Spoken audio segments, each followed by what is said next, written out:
ধরুন ধরুন, ইনি এই ছেলেটা। চলো চলো, নিয়ে চলেন বাচ্চাটার সামনে নিয়ে চলেন। এই বাচ্চাটার সামনে নিয়ে চলেন, এই বাচ্চাটার সামনে নিয়ে চলেন, বাচ্চাটার সামনে।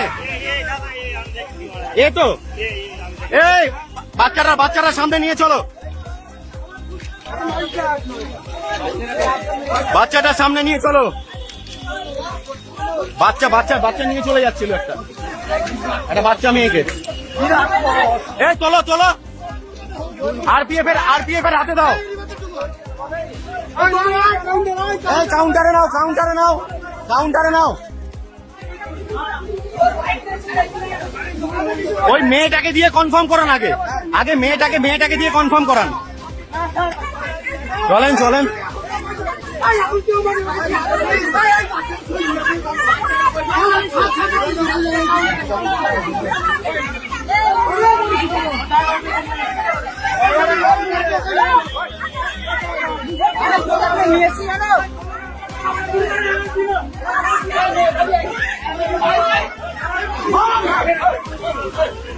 এই মেরো না মেরো না মেরো না, আগে মেরো না।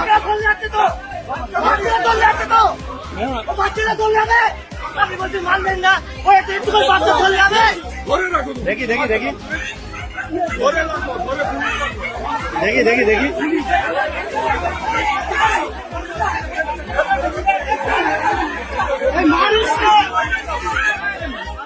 মেয়েটাকে দিয়ে কনফার্ম করান আগে। করেছে কনফার্ম?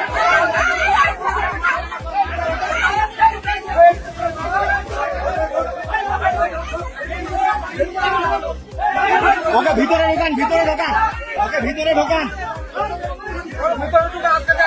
ভিতরে ভিতরে।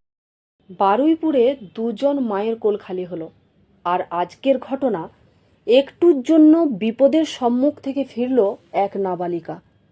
উত্তর 24 পরগনার ভ্যাবলা হল স্টেশনে 10 বছরের এক নাবালিকার হাত ধরে টেনে নিয়ে যাওয়ার চেষ্টা এক যুবকের।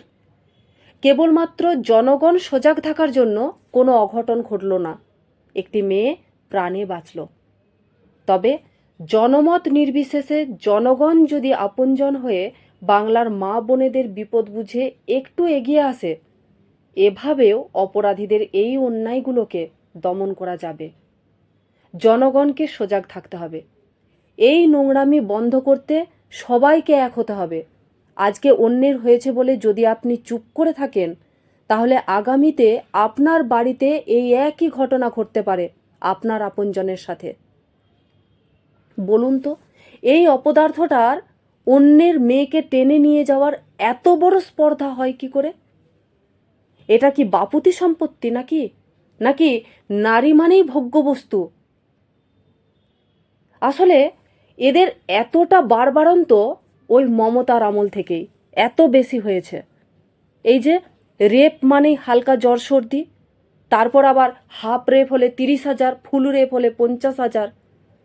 ফলে আগের সরকারের এই কথাগুলোর জন্যই আজকে রাজ্যে একটা খারাপ প্রভাব সৃষ্টি হয়েছে, যার ফল এখন বাংলার মা বোনেদের খেসারত দিতে হচ্ছে।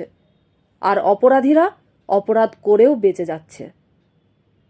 বর্তমানে সবচেয়ে বেশি 5-6 বছরের থেকে 16 থেকে 17 বছর বয়সী মেয়েরা সবচেয়ে বেশি বিপদে পড়ছে। তবে বাচ্চার ব্যাপারে বাবা মাদের আরও সতর্ক হতে হবে। এই ভাইরাস মুক্ত করতে বর্তমান সরকারকে এতটাই কড়া পদক্ষেপ নিতে হবে যাতে এই অপরাধীরা এই ধরনের কাজ করার আগে 10 বার ভাবে। কয়েকদিন আগে একজন পুলিশ কনস্টেবল একটি 16 বছরের মেয়ের ওপর আক্রমণ করার চেষ্টা করে। মেয়েটি টিউশন থেকে সন্ধ্যার সময় ফিরছিল, জাস্ট সন্ধ্যার পর এমনভাবে তাকে আক্রমণ করার চেষ্টা করেন, মেয়েটি খুব জোর চিৎকার করে, ফলে আশেপাশের মানুষ সেখানে চলে আসে। মেয়েটি বেঁচে যায়। সেই খবরটাও সামনে এসেছিল। তাহলে বর্তমানে আপনি কাকে বিশ্বাস করবেন? কাজেই অন্য কাউকে বিশ্বাস করার আগে নিজেদের সতর্ক আগে দরকার, সাথে চোখ কান খোলাটাও রাখতে হবে। আর জনগণ অর্থাৎ আমার ভাই দাদাদের উদ্দেশ্যে বলতে চাই, এই রকম ঘটনায় উত্তেজিত হয়ে কোনো কাজ করা উচিত নয়। যেখানে সরকারের নীতি নিয়মের যে জিরো টলারেন্স আছে, সেখানে আপনি না বিপদে পড়েন।